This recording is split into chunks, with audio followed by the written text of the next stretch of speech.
It looks good, D. I just be chilling. Is it warm enough?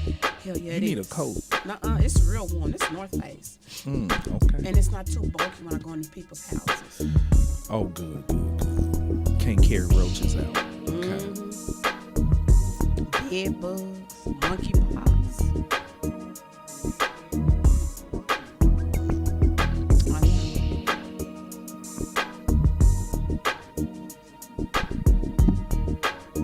It's 7 after.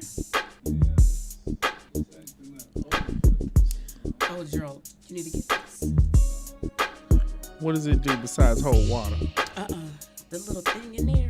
What is that? A little flavor thing. Oh, Zero really? calories. I have no. This is my third one for today. I have to drink. Yes, we're ready. We're waiting on you. Right.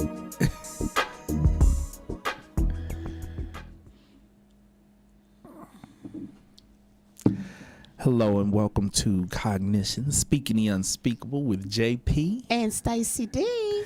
I'm JP Craddock and I'm here with the one and only Stacy D. Love. And we are broadcasting here on KUAW Radio, which stands for Knowledge, Understanding, And Wisdom. and wisdom from the D. Okay, coming up on the show today around the half-hour mark, we have our question of the day, which is: my husband and I have fraternal twins, one male and one female, age 15, who have started to talk to us about having sex. My husband seems to have a different attitude about our daughter losing her virginity than he does about our son losing his. I don't want either one of them to start having sex yet. How do I address this with them convincingly to delay the inevitable? D, you got twins in your family. Mm-hmm. What are they identical? 2 boys. No, 2 boys. They're not identical. Oh, okay. But you still know about twins. So you should have some good feedback on this, because this is actually a good question when a couple has twins where one is male and one is female, because we oftentimes have a double standard in how we raise our boys compared to how we raise our girls. Most definitely. And so I could tell you one real quick. Like, go ahead. my sons were driving at 14. My girls, I did not get them a car until I had to. Really? D, you're guilty. Oh, most definitely.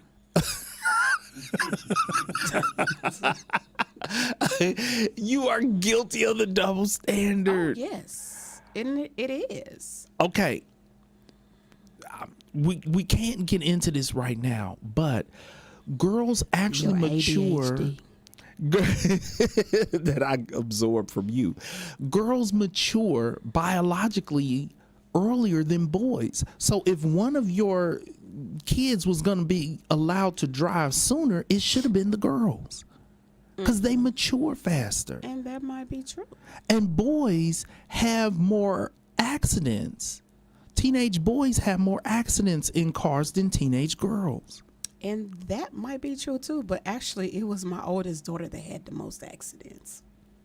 And now she's drives for the Metro. Oh, Lord mercy. Wait a minute. I need my car to keep running. And as we speak, she's in Nebraska going to get her CDL because she's finna buy her an 18-wheeler. And that was my worst driving child.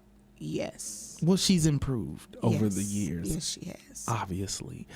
Okay. I got more to say about this, but I'm going to wait until we get to our question of the day we running a little late today. It might be around the 35-minute mark. But D, what's your check-in for today? Okay, so my check-in for today is JP told me to share, and I just want everybody to know that, yes, I am in the studio with my coat on and my hat because it is freezing in this place. It's not freezing in here.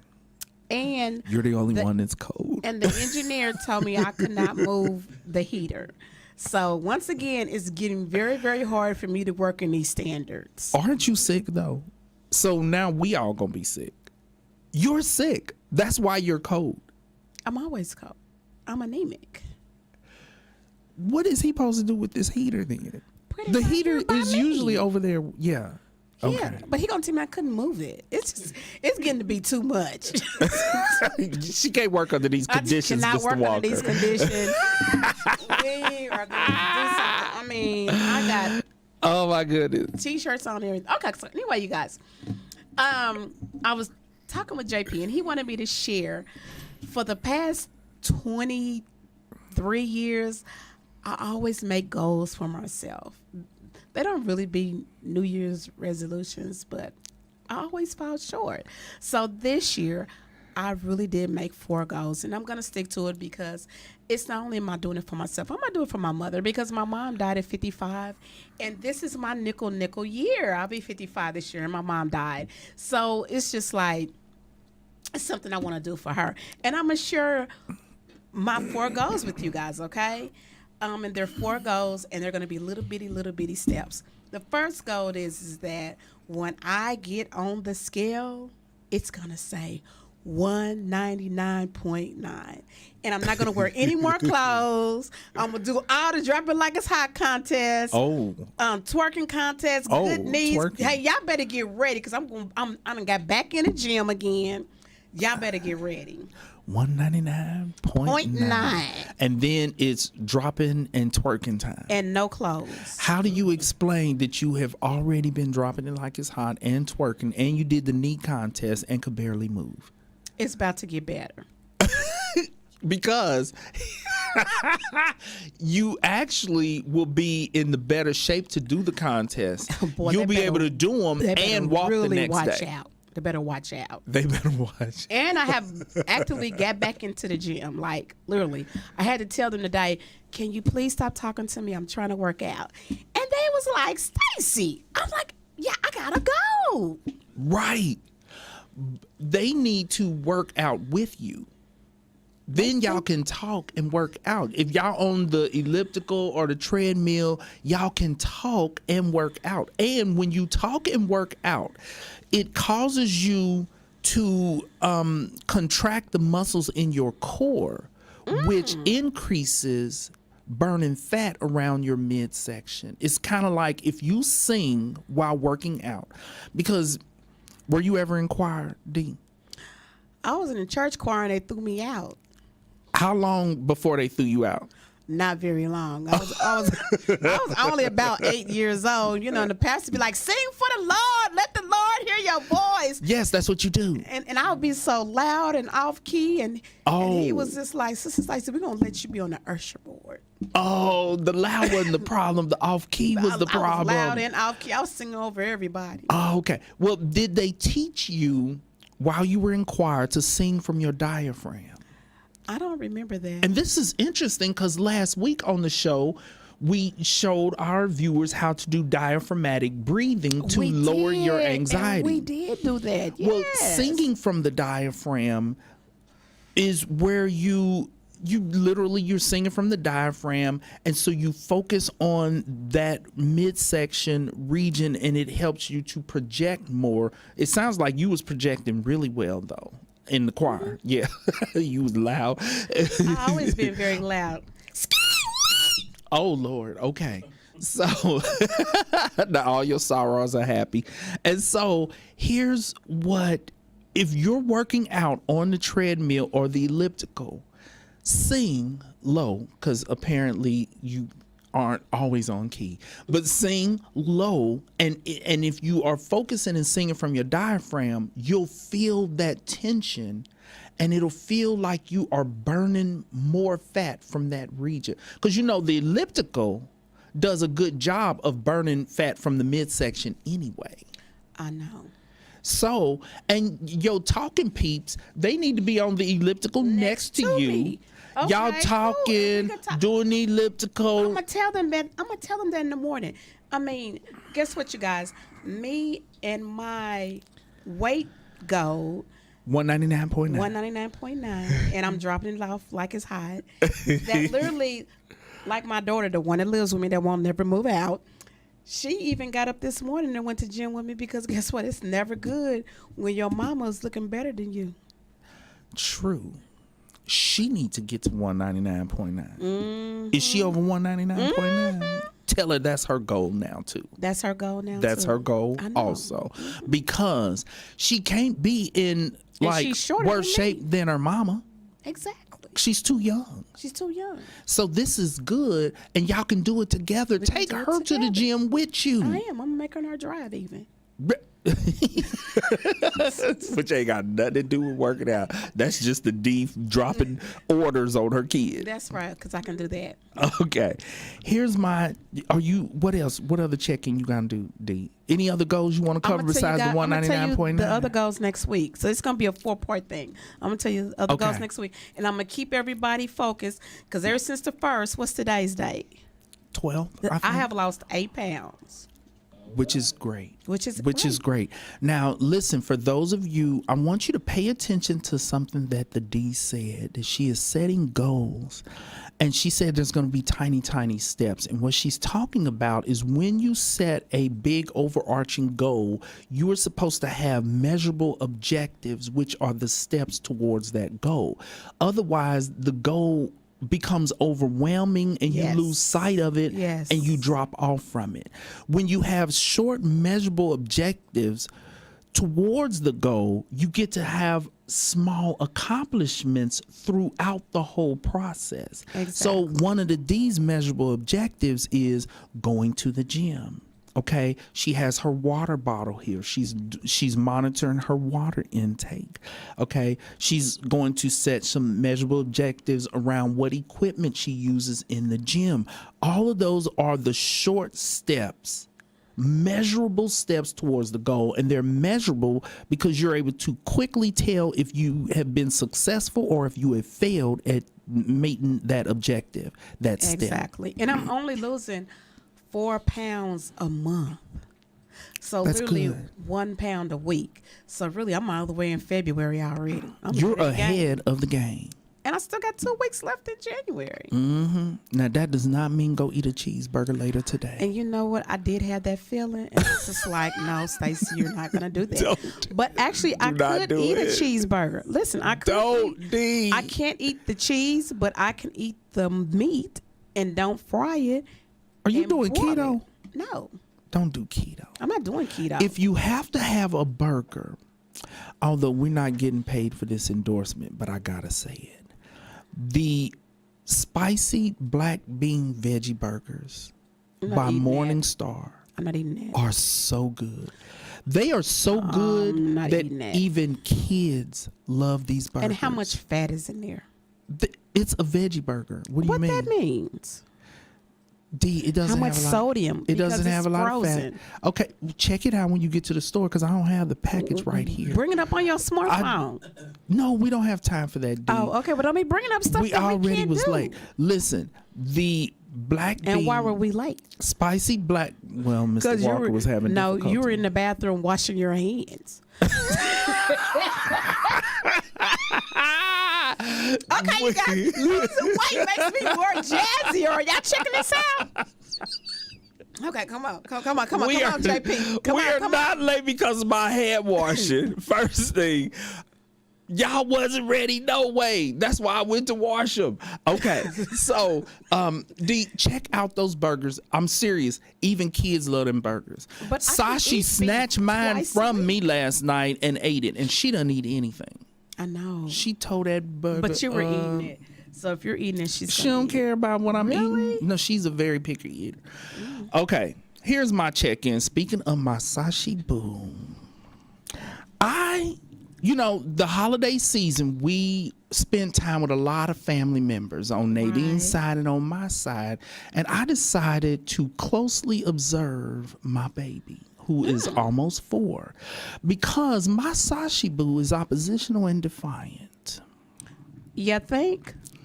And so I decided, let me see under what circumstances is my baby oppositional and defiant. Okay. For those of you out there listening or watching, opposition and defiance is the clinical term for being hard-headed. Period. There's a little more to it, but basically a hard-headed kid, you tell them to do something, they like, who you talking to? Mm-hmm. And not want to follow rules. Now that's not an issue with her. When it's time to clean up, she cleans up thoroughly. My baby know how to clean. She does all that. You her daddy. But the oppositional defiance, what I've realized is that although she's oppositional and defiant, she does not meet the criteria for oppositional and defiant disorder, and this is the reason why. My baby is selectively. I was just going to tell you, she's going to be selective. She's selectively oppositional and defiant. Mm-hmm. What I have noticed is that she's oppositional and defiant depending upon how you talk to her. So you're going to talk to her right. If you bark an order at my baby, she will give you a look that basically says, I don't know who the hell you think you're talking to. And she's 3. And so I was paying attention because there have been instances where someone was telling my baby to do something and their tone was all wrong. And then I come in the room and I say, Sashi Boo, honey, go in there. Could you take your toys into the family room, please? And she gets up and she does it immediately. You don't talk slick to my baby. That's that new school. That's that new school parenting. That is new school parenting. Mm-hmm. And so I was watching because I noticed with certain families, like my sister can get her to do anything. My sister can even get her to eat food. And like we struggle to get her to eat food. My sister can get her to eat anything. But what I noticed is that my sister is consistently nurturing in all of her interactions with my baby. She is sweet to my baby. Now, here's where this is a little interesting, is because our mother kind of raised us that way. And I raised our boys the same way. You got to do what your teacher says as long as they ain't talking crazy. Okay? As long as your teacher ain't talking slick and being disrespectful, you need to do what they say. Now, if they talking slick and being disrespectful, you can kind of wait until they fix their tone and they're respectful in their interactions with you, and then you do what they say. Okay? And so here's the thing, though. Sashi's 3. I have not had time to teach her that. So this is what I think happened. And I know it's going to sound crazy. I think the spirit of my mother. And my mother was because I believe in that. Oh, yes. And my mother was a very dignified lady. The spirit of my mother came and whispered to her grandbaby, baby, don't you move until they talk to you like they got some sense. Because I didn't teach her this. She's too young to be taught. You ain't gonna do what they tell you do till they talk like they got some sense. It's interesting. It's so funny. And so that's the reason why I'm like, she does not have oppositional defiant disorder. This is a self-esteem issue. Selective.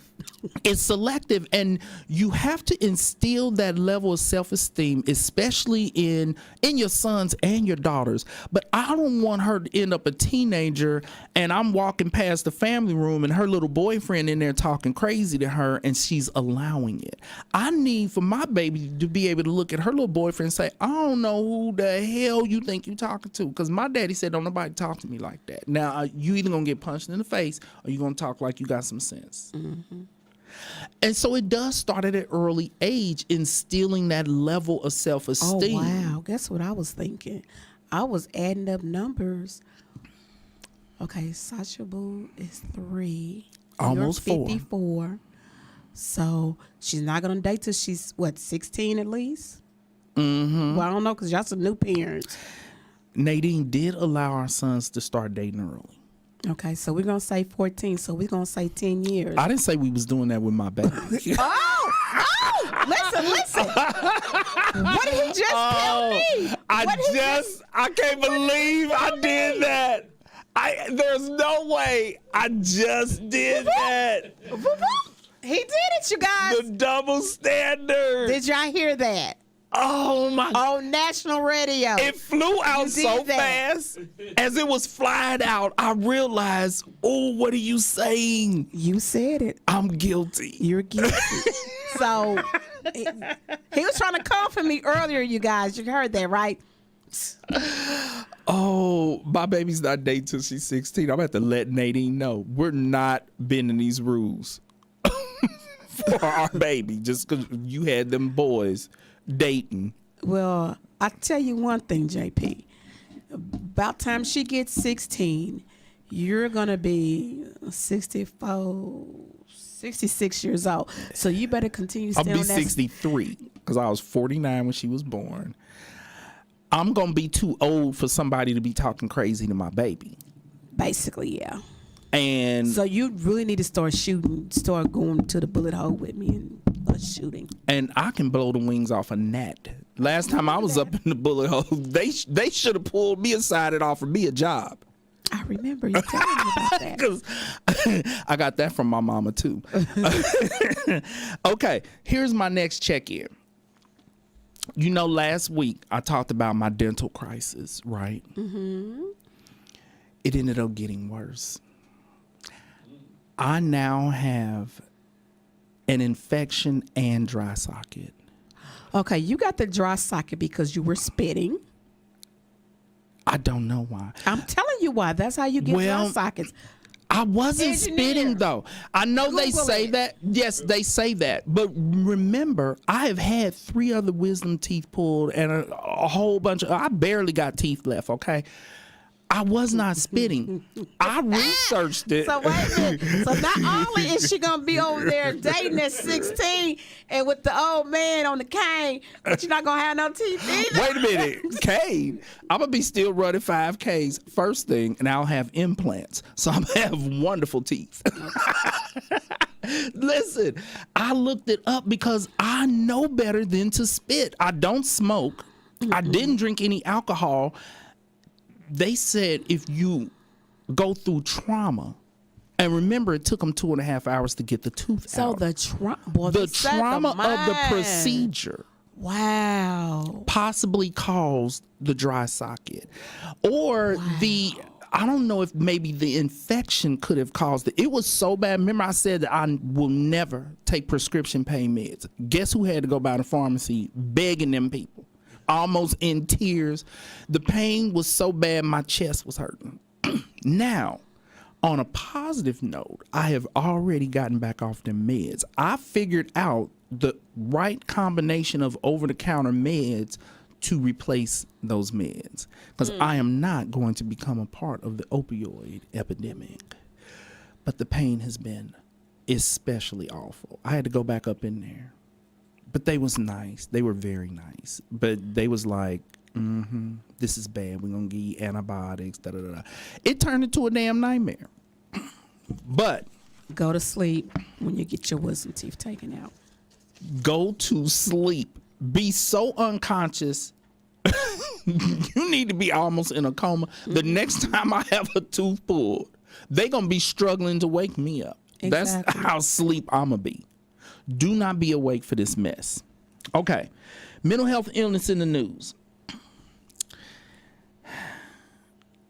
Okay. Prince Harry has a book coming out called Spare. Did you hear about it? Was looking at him on a interview with, who did he have an interview with just last week? An interview with someone.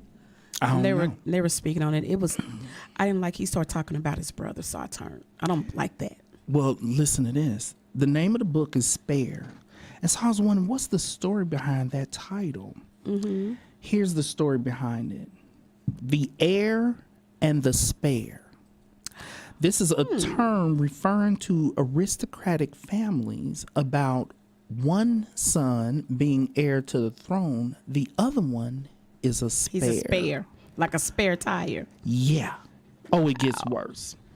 So according to Harry, he was referred to as the spare by Who Prince, married a black woman.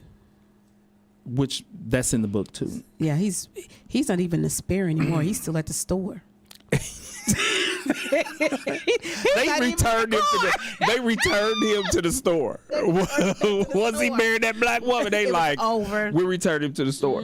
He was called the Spare by Prince Philip, Oh, wow. Charles, and Diana, and the Queen. Now, the second born child is there to support the older sibling. That doesn't sound that bad. So as I was reading, I was like, well, that doesn't sound bad. I mean, the term spare sounds bad, but he's there for support. Okay. That's okay. how I taught my children. To support the older sibling, problem is it goes well beyond that. This is what he wrote in his book. There was no judgment about it, but also no ambiguity. I was in the shadow, the support, the plan B. I was brought into the world in case something happened to Willie. I was summoned to provide backup, distraction, diversion, and if necessary, a spare part. Kidney, perhaps, blood transfusion, speck of bone marrow. Literally a spare. I want to do his mother really, did Diane really think like that when she had the second child? Is this not the most primitive thing you have heard in a while? But you know, what was I at? I was reading a book, and a lot of people who has one child and they get real sick and they need another, like they might need a kidney or something, they will have another baby. What? Yes. Who is doing that? A lot of people are doing that. So they will have another baby so it can save their first child.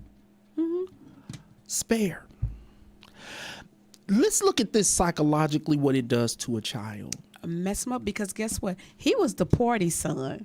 Because he knew he was a spare. He was the kicking it. He had nothing to lose. He was the kicking it one. Psychologically, parents, when they have more than one kid, the goal is to make all of your kids feel equally important. How do you do that if your second child is a spare? And if you're calling them that, and if you have informed him, you're here to be supportive, but in case we need a kidney or something, because he's the heir to the throne, you're not. And so you're a spare. Now, here's what I think that they should have done, because Queen Elizabeth had multiple kids, and she had, I believe, multiple siblings. I'm not sure. But what they should have done to prevent a kid from feeling like the spare is have at least 3, 4, 5 kids, so that you can then say to your kids, no, we had you all because we want all of you. Like, we wanted you. When you only have 2 kids and one is heir to the throne, and you're telling the other one that they're the spare. We don't know. They could have had more children. He was the one that was the most closest to his mom, and it ain't but 2 of them. I know. He was the one that was most closest to his mother, and she died when he was really, really young. Google it, please. Oh, you're thinking she may have wanted more children. Wanted more kids. Because she was a school teacher, remember? Right.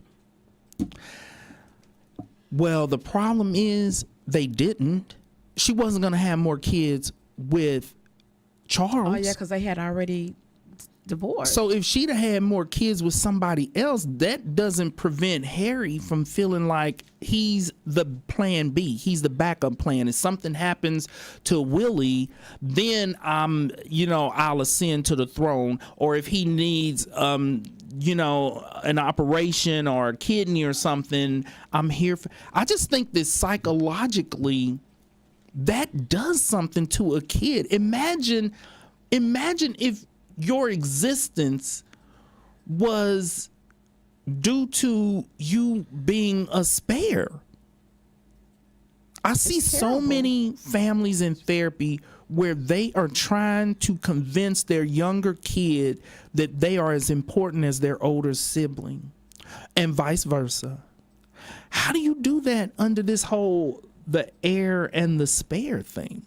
It's awful. It's already difficult.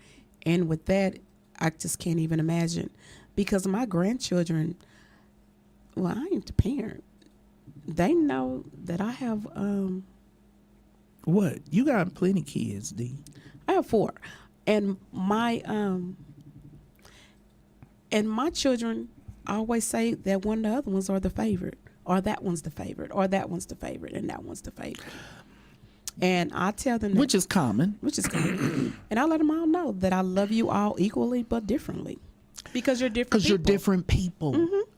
But imagine how That much one's terrible though. Imagine how much harder it would be for you to convince them that you love them all equally if you was aristocracy and there's this whole the heir and the spare, and your other kids were told that they were spares. They're just spares. You wouldn't be able to convince them that they are as important as that firstborn child. Terrible. Their self-concept would be terrible. It'd be just a bad situation. Yeah. I'm surprised that he is a good man, as good as he is. He ended up, well, from what we know, he ended up pretty well, considering that puts a cloud over just your whole conception, why you was conceived. So people have been criticizing him for coming out with this book because apparently it's a tell-all, but if the rest of the book is anything like that, that book is something. And he might end up permanently ostracized from the family. And here's the thing. I'm still not sure that if I was in that position that I would do. I'm really not one for just ratting out the whole family. That's why I got upset. Because I just, but they in the public eye, but it's, I don't know. Yeah, but that ain't. I don't like that. Being a public figure does not mean that the public has rights to all your business. And I love movie stars and public figures that they really keep things secret to themselves. Just don't put everything on. I think that's really good. I really feel sorry for him. Yeah, because he needs some help. This is a lot to drop, and I don't have the book. This was in a news article that I saw. I think it was in USA Today or ABC News or something like that. But I think people can learn from something like this, because here we are addressing it on the radio show.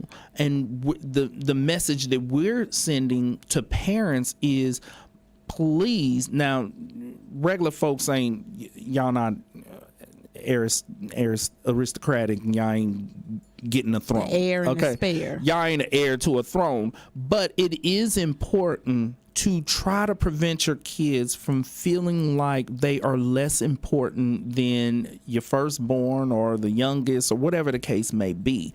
This is awful to call a kid the spare, to teach them this. You know, you hear in case we need a kidney transplant. Bone marrow. Now, we kind of love you too. Right. It's awful. We don't have any problem with sacrificing your life.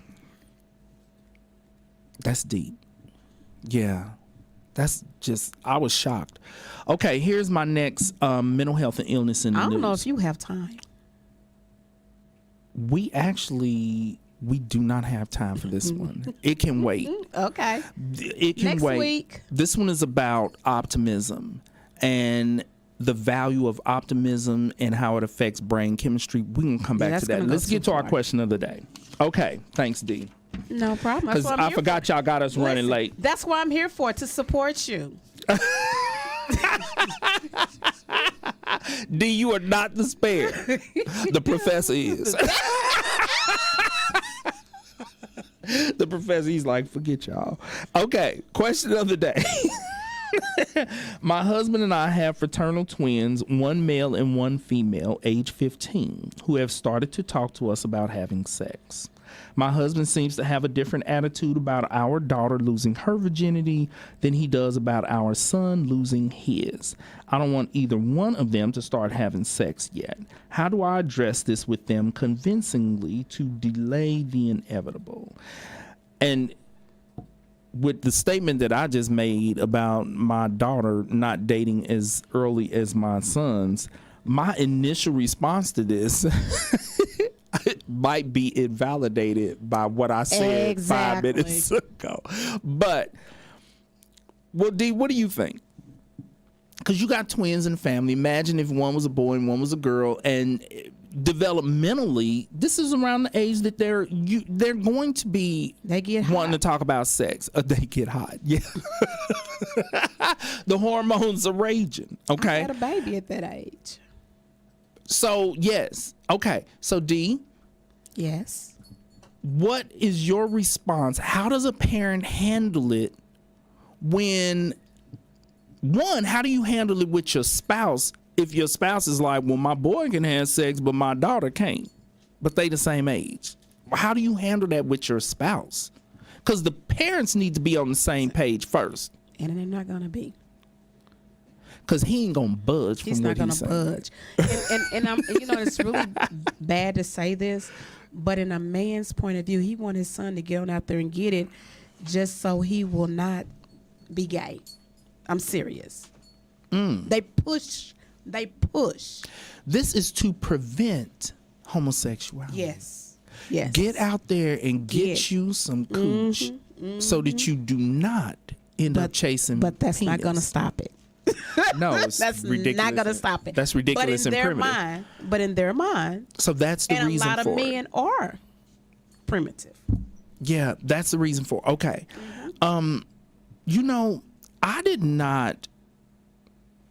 I did not want my sons having sex early either. Even though I agreed with them starting to date and everything, we had open conversations with them about sex. And that's good. I wasn't trying to become nobody's grandpa. And so I was not encouraging, go on out there and get you some, boy. You ready to go get you some of that good stuff. And that you're wasn't not me. primitive like that, though. Yeah, That's because not true. I wanted them to feel comfortable talking to us about sex, as we would have full open conversations about sex at the dinner table. That's what I did with my children. Yeah, like Because I knew. I knew. Yeah, So, well, you knew, yeah. I knew. So I was like looking and everything. So I was going to figure it out. right. And I That- want to know. Just be open. And my children, they speak on that now, that they love the openness that I had Yes. with them. Yes. Because when my oldest daughter came and told me that she was gay, I was like, oh, okay, I know. Right. And she's like, Mama. I was like, what? She's like, I knew you was going to act like that. And she said a lot of her other friends was like really scared and was, keeping it under and stuff. She But had no. a cool mama, a social No. worker, whatever. Hey, let me know. You're right.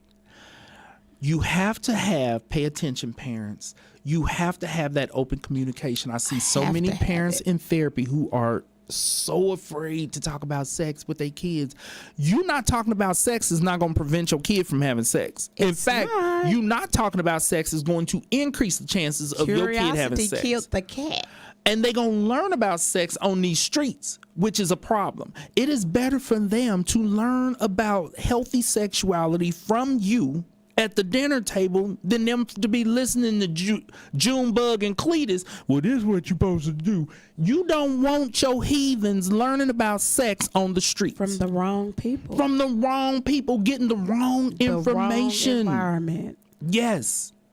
And Yes. so you have to provide them with not only sex education, you have to provide them with psychoeducation, the psychology behind choosing whether or not to become sexually active. You have to Your give them choice. information on healthy sexuality. Okay, what is That's right. considered abusive? What is not considered abusive?